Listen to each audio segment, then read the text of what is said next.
keberharasan hewan, tumbuhan, dan alam. Di samping itu, tumbuhan dan alam memerlukan zat-zat mineral yang berasal dari hewan dan tumbuhan. Zat-zat mineral tersebut ada yang berasal dari penguraian kotoran sapi atau bangkai hewan yang mati. Di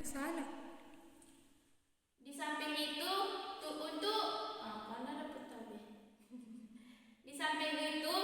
untuk kesuburannya, tumbuhan memerlukan zat-zat mineral yang berasal dari hewan dan tumbuhan.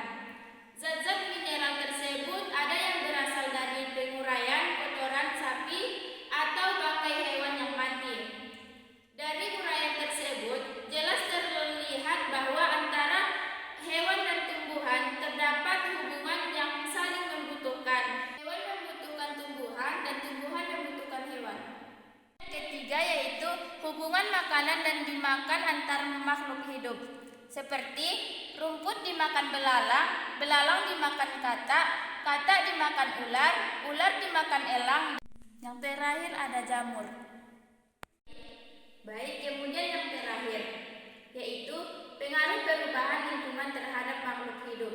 Anak-anak dapat memperhatikan bahwa setiap makhluk hidup tidak dapat hidup sendiri. Setiap makhluk hidup selalu memerlukan lingkungan untuk kelangsungan hidupnya, di samping memerlukan makhluk hidup lainnya.